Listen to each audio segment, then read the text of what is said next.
MedBix Webcast is a new kind of healthcare media channel to break the silo mentality and foster interdisciplinary thinking. Our mission is to fill that gap and to create a curiosity through different lenses, tapping the passion that guided the historical figures in medicine and bringing present-day groundbreaking research to the front lines. We interview physicians and leaders in the industry about present-day healthcare challenges on our live programming. Welcome, MedBix. Welcome, Happy International. This is Ramana Annamaraju, MedBix Webcast. Today is International Women's Day. Happy International Women's Day. I'm going to talk about a little bit about my background, a little bit about the international woman involved, participate in my life, surrounded by everyone's life probably. So a little bit of I'm not Albert Einstein, but I'm pretty good, as a common joke that I use. But the most important, very extraordinary woman that present in my life, I'm going to talk about a little bit about them. So sorry about that. I'm trying to bring this one. Okay. This is I don't know why it is. Okay. Why it is doing that, I don't know, but okay. Anyway, that is in the middle is the left is my daughter and her mother. She has a mini Condoleezza Rice, my daughter, and then that's the middle is my mother. She's a true feminist. She invented the word feminism before. She understood the concept of feminism before the word feminism. Before even the word existed. She is a very strong feminist woman, and she is among the 6 sisters. She is second one. She's a strong, highly, very resilient woman, and she played a very important role in our family's growth. So my father was always busy. My father was a teacher and a doctor for a small village, and she took all the responsibility. She did a extraordinary job, and then even though she has a degree, she has the primary care, she has a elementary school education, she has a doctoral intelligence. She's extremely smart woman. And then my grandmother is also a very strong woman. They all came from a very genetically strong woman, came from a very strong families altogether. And then, I'm surrounded by several women, that then in the pictures you see journalists. Some of them are lawyers, some of them are, the nurses and the life coaches. All of them are there. So it is an extraordinary privilege that I had an opportunity to meet all of them. It's an extraordinary privilege. Thank you all. Thank you. The special day, International Women's Day. I'm going to present a topic on International Women's Day today. So this is I'm going to turn it off, this one. I am going to present a topic today on two topics actually, because we don't have a guest. So I'm going to do story of extraordinary woman. You never heard about this woman. Her name is Gabriela Emily du Châtelet. Who is this woman? She confronted Newton and gave clues to the Albert Einstein. She listen to me carefully what I said. She confronted Newton. These are the giants of the science, and then gave clues to Albert Einstein. So who is this woman? The history really put these extraordinary women under the carpet. I wanted to bring them to the front lines. That's particularly in the science. So her name is Emily du Châtelet. She's a French woman. She was born during the period of Enlightenment, Age of Reason. That is the Age of Reason is for 200 years, 1637 to 1815, around 200 years. During this time, there is a superstition took over. A lot of religious superstitions were there present.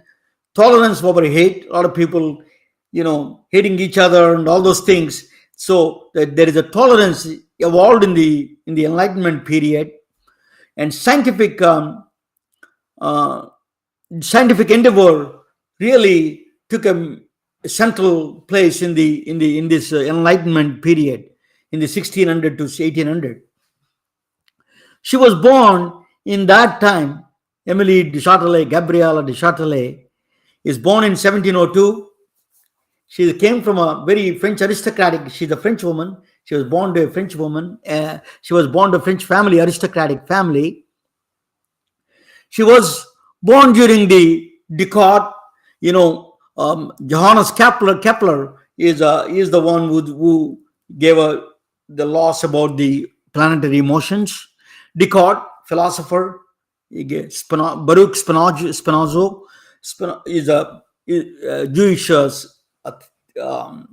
Jewish philosopher, and then Immanuel Kant, Newton, Leibniz, and then Benjamin Franklin and Adam Smith. They're all in the same time.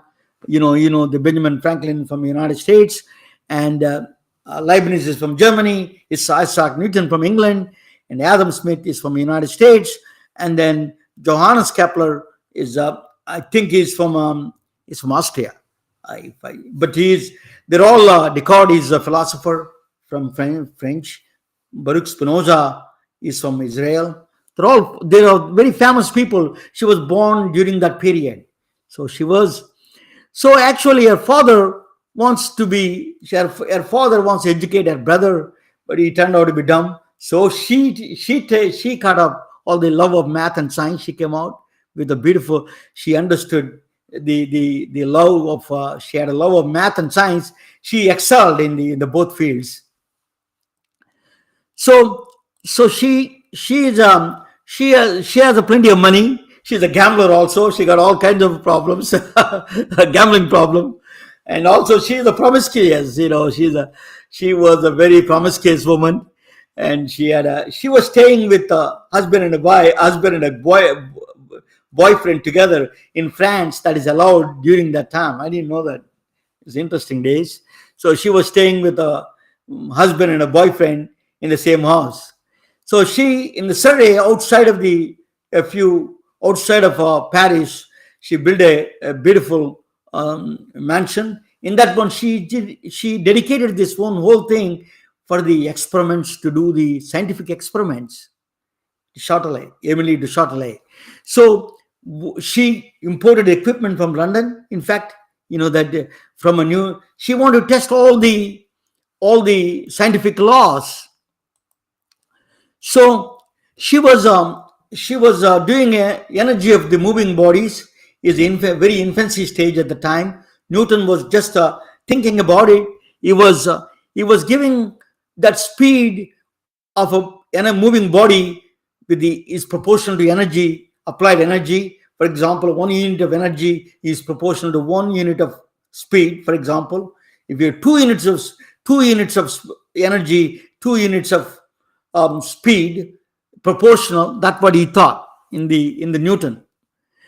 Energy of moving bodies, very infancy stage. They used to call vis viva, living force. There is a force inside that is anything that energy. They called the energy vis viva in France, I think. So that is a problem. So that is one of the things. Newton really is still in the infancy stage of these equations. He thought that energy is proportional to the speed of the moving bodies. So that was m is proportional to v. Mass is proportional to mass, or energy is proportional to v, means speed. But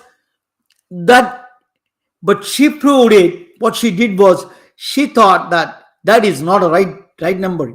So if I go back a little bit, I will explain to you what is this proportional means. 2, if the energy units of 2 is proportional to 2, speed of 2. Energy, if you apply 3 units of energy, is proportional to units of 3 speed. But in fact, joules, and I'm not talking about all the units at this time, and I don't want you to go through the. So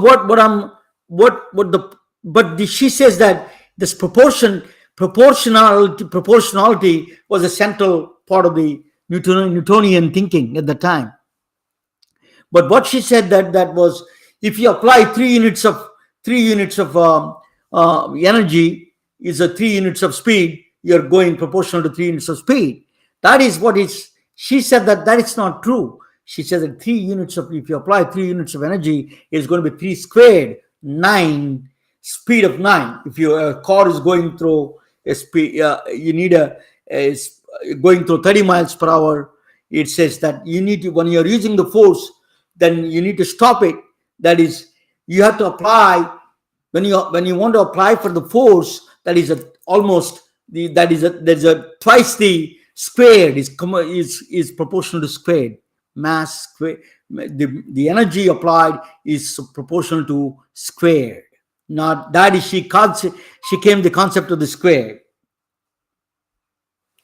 So that is the concept she came out. It is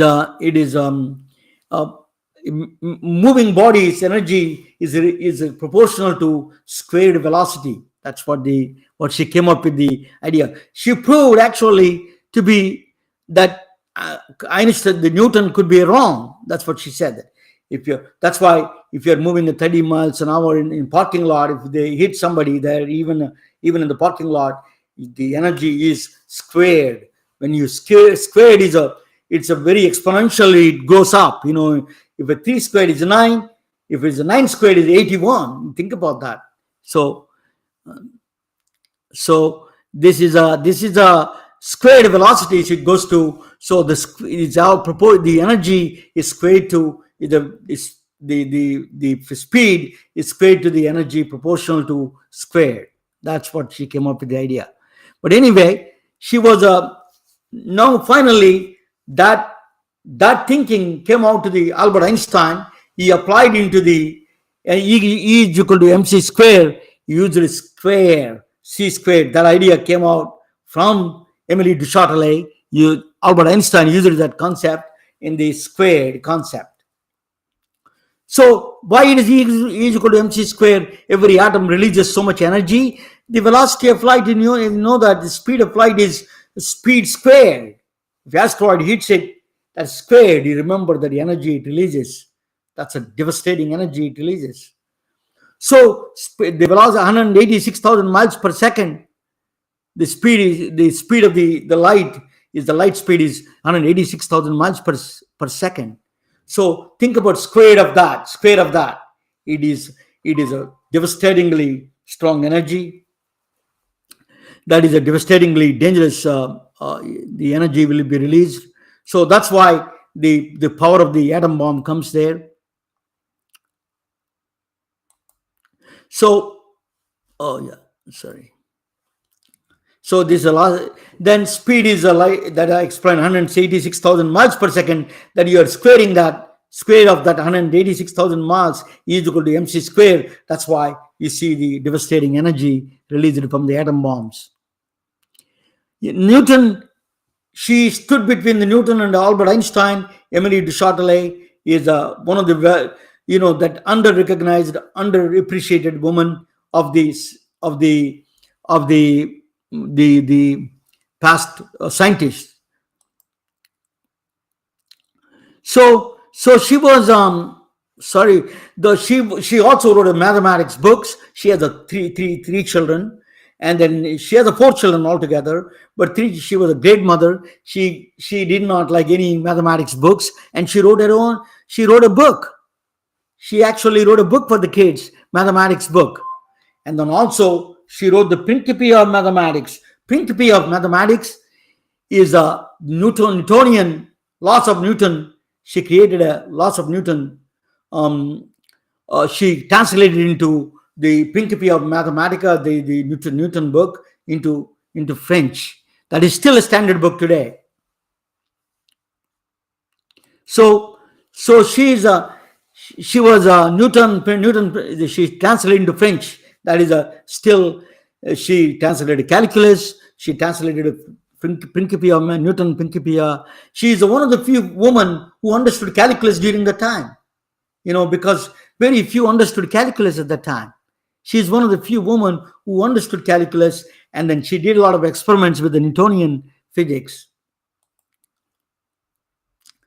The forgotten woman of science, she is certainly, they said that a great man whose only fault was being a woman. That's what he said. Voltaire, her boyfriend, was selling. That's what he said. She has unwavering passion for science. She was a very promiscuous woman. She had a lot of boyfriends. She got pregnant at the age of 40, and unfortunately, that's like a death sentence during that time. And then she died at the age of 42 with embolism, because while she was doing the final chapter of the Newtonian Principia Mathematica, she finished her last chapter, in fact, and she just lumped over a desk and she died while the fourth baby, the baby was born. While she was pregnant, she was born. She was just 1 week old, and she died. After that, she died. She is one of the greatest women of history in science, and her name is Emily de Châtelet, Gabriella de Châtelet. And if you addicted to, she's a gambler and a law, So Gabriella Emily de Châtelet, there is a Lauren Gunderson from Atlanta, Georgia. She wrote a play, and then that's one of the award-winning play. In fact, it is played in all over the United States. Professor Judith Jenser, she wrote an autobiography on Gabriella de Châtelet. So you need to. She is one of the most underrated, underappreciated woman of science and mathematician of the 16th century, 17th century. So that is I did not, to be honest, I'm sorry that I was not talking. This was not the topic I selected today, but in the last minute I decided to talk about this woman. That is really extraordinary woman of science. She is a mathematician, and then she died at the age of 42, while she is completing the translation of Principia Mathematica to the French, and then that is still a textbook today. So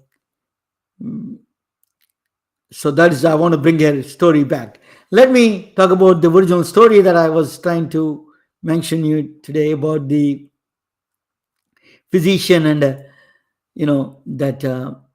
I'm going to talk about physician and electricity and Frankenstein. That is the one that I was supposed to do. I'm supposed to do that. I'm going to do it because we don't have a guest today. So it is the story of doctors working with electricity in the beginning days of the electricity, how they worked with the physicians that are experimenting with the electricity. That is a story, actually, how it inspired the Mary Shelley's Frankenstein novel. I'm going to explain that. That is let me take this one out. Okay. So city of Bologna in Italy is the second largest city in Bologna, Italy, in second largest city in Italy. So there are a lot of famous scientists came from a very educational center. It's a very well-known city, in fact, in the history. In 1700s and 1600s, there's a famous people came out of that city. Luigi Galvani is a physicist. I'm going to talk about him in a minute. Laura Bassi, she is a first physicist who got a PhD, second woman who got a PhD in physics. And then Marconi, who invented the radio, is from the Bologna. And Julius Caesar, not the guy we are talking about, Rome, the Roman emperor. This guy is a chemistry. He did a lot of work in the anatomy. He is the doctor who included anatomy first time in the science of medicine. He created a subject called anatomy and incorporated it into the study of science. So that was a Bologna city. Bologna. There is a Bologna is in the Luigi Galvani is a physicist. He was born in 1737, and then he was experimenting with the they did not understand electricity that well. What he did was he took the frogs, dead frogs, connecting the wires from two ends, the head and the leg. And when you connect to the wire, the leg was twitching. He thought that he is resurrecting the life from the dead. He can create a life from the dead animals. That's what he thought. Generation of electricity from from current by chemical action in biological systems. The electricity was creating through a chemical action in the biological systems. That's what he thought. He didn't think that deep, but he thought something living force inside that we are using, resurrecting the living life from the dead. So that's why I have a master's in physics. I used to do a lot of thinking, a lot of experiments in galvanometer. That's named after him, galvano, to measure the electricity, in fact. So, sorry. So the galvano, so he was doing that. He thought that the electricity was the something living force inside, so you could revive the dead people. That's what he thought. But his nephew, who is a doctor, who is also a physicist, Giovanni Aldini, took to the next level. He was born in 1762 in same town, Bologna. He's a nephew of the Galvani. He spoke several languages: Italian, French, English, Latin. He was very familiar with all these several languages. That's why he wrote a book. He was very familiar with his uncle's work, so he wrote a book. It's called Animali Electricitati in Italian language.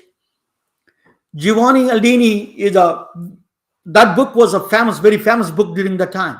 Electricity in Animals so Animali Electricitati is a very famous book during that time. So you cannot do, but he wants to extend these experiments, that electricity experiments on the human bodies, but that's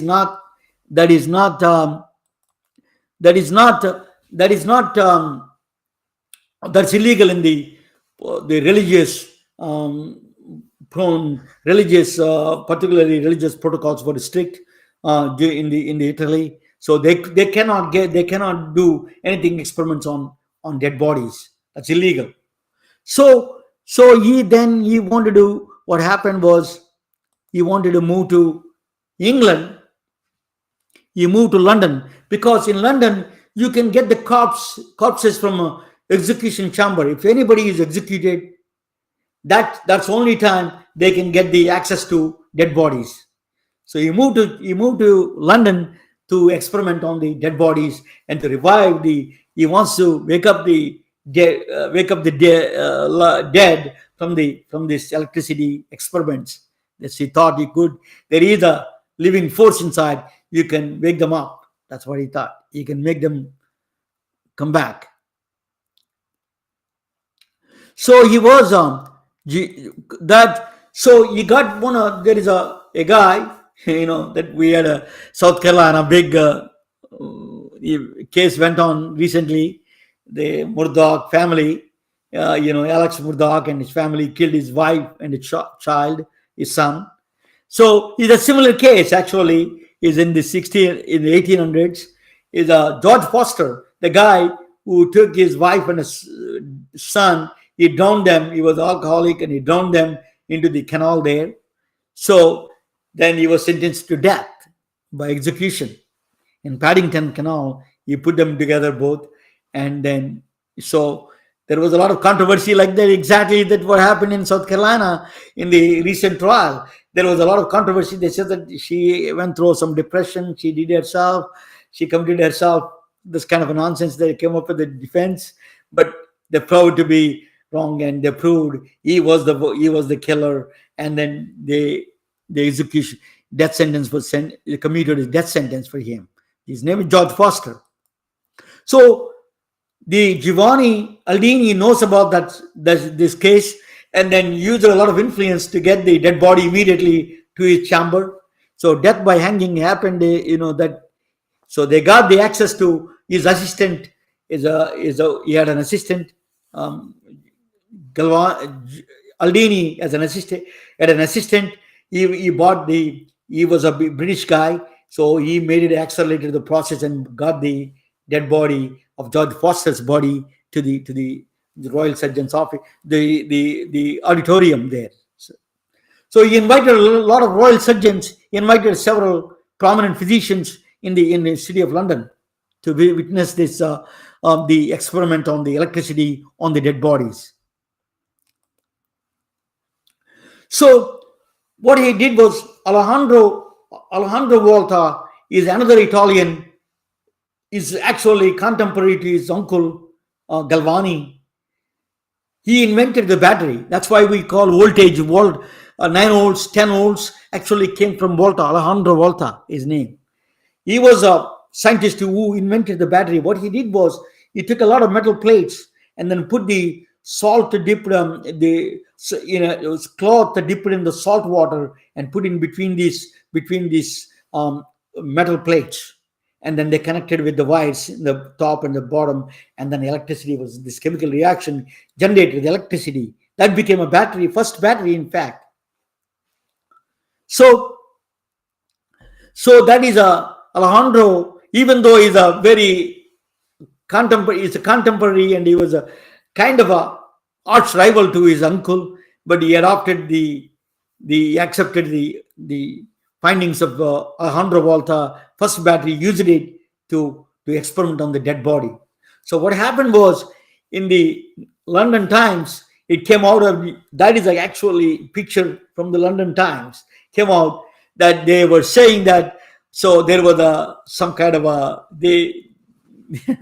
it was a little bit of a overdone. They showed some devils behind it, but the guy, when you give electricity, what happened was it was horribly quivered. They completely shaking the dead body, and then contorted, and then one eye opened it, and the guy who bought this dead body, his assistant, Aldini's assistant, Dr. Aldini's assistant, got shocked, and then he got a heart attack and died, in fact. He thought there's some kind of a devil inside. So these kind of gruesome experiments went on during the time. They were still studying about the electricity. So think about the doctors. They were doing this. It is a long process. It's not just overnight you got everything done. So that is the time that Giovanni Aldini was doing experiments on it. So during the time of the Aldini, in fact, she knows about the galvanism. They used to a special branch. Actually, special branch is called galvanism. So using the electricity on the dead bodies, bringing the life, resurrecting the life. There is a special name to it, galvanism. A field during the time. Mary Shelley, she's an English woman. She wrote this book inspired by. She heard from her father all these stories from dead experimenting on the dead bodies with electricity. They're coming back. That is she inspired that, and she wrote the book, Frankenstein book. It gives the nightmares for the generations of children. Frankenstein. So that's a still famous book, Frankenstein. That is inspired by the experiment by physician Aldini. Was doing the experiments on the dead bodies with electricity. That inspired the Mary Shelley's book, Frankenstein. So electricity in medicine is not a new. There is a lot of people involved in it. One of them, very significant in history, is Nikola Tesla. Nikola Tesla actually invented the X-rays. In fact, he found the X-rays. So he called shadow graphs in X-rays. He's the first guy who realized about the X-rays, power of X-rays. Now he uses dithermy. He was using dithermy in physical therapy. We use it as a thermal, treatment in the physical therapy. He was the inventor. He was the inventor of those dithermy machines. Now we call MRI, we named after Nikola Tesla. The strength of the MRIs we measured in the Tesla units. 3 Tesla, 7 Tesla. These are all units that measured in the Tesla in the honor of his name, Nikola Tesla. Tesla car. It is. I went to the Tesla factory. In fact, a couple of times. That was a picture in the Tesla factory. So electricity and magnetism are the manifestation of the same force. Electricity, you have to understand, both of them are the same force, the manifestation of the same force. So if the electricity is going in the horizontal direction, it's a right hand thumb rule. The magnetism is a perpendicular field, is a magnetic field generated in the perpendicular field. It's the same, it's a manifestation of the same force, electromagnetic force. Both are the same force. So you can, when the electricity is going through a wire, horizontal wire, the magnetism is produced in the perpendicular direction, the right thumb rule. The same thing happens when you can create a magnetic field that way. You can also do other way around. You can create you can take a magnet and put in a coil back and forth. If you move, the electricity is produced in this process. You can create a current, electricity there by moving the magnet back and forth. So it's magnetic is the same force, electromagnetic field, electromagnetism. So measuring electricity, as you know, there's the first one is the ECG, electrocardiogram. Every doctor knows about this. You can the QRS complex, and you can measure so many things. You can measure with the QRS. That is the beginning of genesis for the entire cardiology. ECG sort, because the heart sends a signal, that the brain sends a signal, electric signal. The heart produces it to beat. So that signal goes to the heart, and then that is what you are measuring, the electricity on the heart, the SA node, that's the call QRS complex, the measure. What you're doing is the measuring the electricity on the ECG. Not only now, you can extend that one into so many things. You can do autonomic function, heart rate variability. That's used. A lot of people use it to find the exercise and all those things, and prevention things that they can measure. The sympathetic and parasympathetic system, you can measure through heart rate variability there. Then you go to the EEGs, electroencephalograph, to measure so the brain is it's a 10-watt bulb. The brain is basically a 10-watt bulb. It's a 10-watt electric volts. It generates 10 watts. You can consider it as a 10-watt bulb. So produces electricity. You can measure that. EEG can measure electricity. You can measure seizures and the strokes and dementia, all these things. Still after 100 years, still that is 200 years, still the same thing that we do 100 years from now. They still wear the standard gold standard to measure the dementia and other things is EEG, electroencephalograph. Measure the electricity of the brain on the exterior electricity. But there is a magnetic field also, right? Wherever there is electricity, there is a magnetic field. How come we are not measuring the magnetic field? MRI is not a magnetic. We're not measuring the magnetic field of MRI. MRI, you're using the magnets to get the images from that one, produces the images from that, indirect images come from there. That we're not measuring any magnetic field in the MRIs. So, but we can measure the magnetic field. That's a new technology. It's a brain, and you can learn the fetal hearts. You can measure the magnetic field of the MRI. Much more sensitive to that. It is a very clear. The reason was the Earth's magnetic field is very strong. So the magnetic field of our brain or our heart is very small, because there is electricity there. There is a magnetism there. But it's a million times, Earth's magnetic field is a million times stronger than our magnetism in our aura. That's what you call aura for our brain or our heart. The magnetic field is very weak, completely weak. So there is a machine they designed. It is the story behind it. I'm going to play the video. It's called magnetoencephalograph. It is based on a quantum phenomena. I'm going to play that video for you guys, and watch this, please. You might have heard about a psychic squid that predicts a World Cup winner, or at least you have seen at the dinner table. The squid I am talking about is neither. This squid accidentally fell on us 100 years ahead of its time. The squid contribution to the medical field is invaluable. It revolutionizes the way you predict and diagnose diseases. This squid hunts cancer cells like you've never seen before. It will pick up source of seizures in the brain like no other. It is just not picking the needle from a haystack. It can pick your lost nail from the Appalachian Mountains.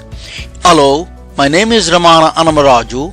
I have a passion for physics, specialized in allied healthcare, and above all, concerned for well-being of all humanity. Edward Flynn was hit by tragedy twice and lost both of his wives to breast cancer. When his first wife fell in coma, he used to visit her at the hospital. He used to whisper in her ears, wondering she may be understanding what he was saying. After a few months, she died. Not knowing his wife understood his undying love for her or not is frustrating. Then second wife, after a brief marriage, lost to breast cancer again. He is determined to do something about it. Edward Flynn is neither king nor can afford to build a Taj Mahal in memory of his beloved wives. But he built something better. He built SQUID. Acronym for SQUID is Superconducting Quantum Interference Device. As strange as that name is, this device is out of this world. He brought a mystical and elusive quantum nature of our universe to the benefit of the world of humanity. Edward Flynn is a nuclear physicist at the prestigious Los Alamos Defense Laboratories. He gave a remarkable gift from mother of all sciences, physics, to the field of medicine. A new machine, magnetoencephalograph, was born, usually referred as a MEG scanner. This exotic hair blower looking machine is a mag helmet made up of several squids, which are quantum devices that are designed by Edward Flynn's team. This machine, without touching the body, can read magnetic fields coming from a body that are 100 million times weaker than our Earth's magnetic field. Amanda Malmsberg of Wisconsin fell on the kitchen at the age of 8 with a first epileptic seizure. She was getting seizures almost 100 times a day by the age 16. With the help of neuroradiologist Dr. Deepak Raghavan, they made a journey deep into her brain by using MEG scanner. MEG, or magnetoencephalography, is a relatively new tool that's become available to us, which is capable of looking at the magnetic fields generated by the brain and localizing them back on the anatomy of the brain. At this time, Ph.D. Medical College of Wisconsin is the only center in Wisconsin which has a clinical MEG program. We do see patients from not only our hospital but other centers as well. Most people are familiar with electroencephalography, or what we call EEG, where you record brain activity or brain waves from electrodes that are planted on the scalp. Now, there is a substantial amount of tissue and fluid that separates the generators of that electrical activity in the brain and the locations at which we are recording this electrical activity, including tissues such as the skull and scalp. So that can substantially alter the view of what we are looking at in the brain, pretty much in the same way that if you're trying to listen to a conversation through a thick wall, you hear muffled sounds. You may vaguely be able to place people in different parts of the room, but not quite clearly see who spoke from where. So alternative techniques which are not affected by the tissue is of great interest. Without single incision looking for that elusive source of epilepsy, it is just like looking for a needle in the Grand Canyon. It is that difficult. They found the source of her problem hiding deep inside of her brain. No other modality, including powerful MRI, even come close to these findings. The very tiny source of area that is causing her seizures was surgically removed, and Amanda is living happily ever after without even a single incident of seizure. The woman's life was given back by this remarkable machine. The researchers racing towards to find that very tiny number of cells that causing Alzheimer's, schizophrenia, depression, autism, and chronic alcoholism, and many other brain-related diseases. MEG scanner is taking on the most challenging and the deadliest disease of all for women, breast cancer. With the present technologies, you needed 10 million cells to be affected before it shows up on any modality or device like a mammography or MRI. But the MEG scanner hunts for those few thousand cells causing cancer out of 90 trillion cells, not a billion, 90 trillion cells. Probably MEG scanner can detect breast cancer 5 to 10 years in advance before any modality. Vanderbilt Gastrointestinal Squid Technology GIST Laboratory is an interdisciplinary initiative by the Department of Surgery and by the Department of Physics to detect how to find stomach ailments. Can go on. This is a direct demonstration of quantum physics in action through a medical device while saving countless lives. Nuclear physicist Edward Flynn may not have saved his wife's life, but saved countless lives on her memory and will be saving millions in the future. It is better than a Taj Mahal indeed. Thank you for listening.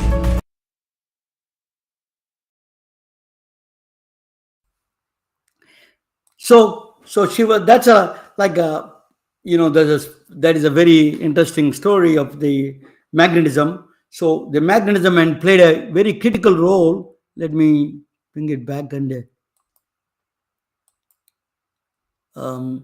So if you see that actually, let me bring it back. This.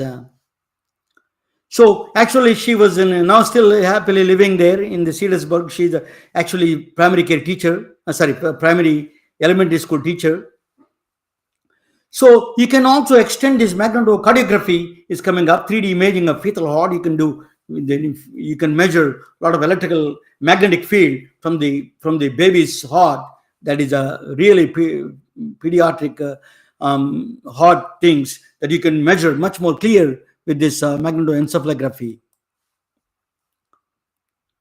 So you saw that, and then the electricity and magnetism played a very crucial role in the advancement of medicine. You saw both electricity, now EEGs and ECG, EKGs, and the MEG scanner, magnetoencephalography.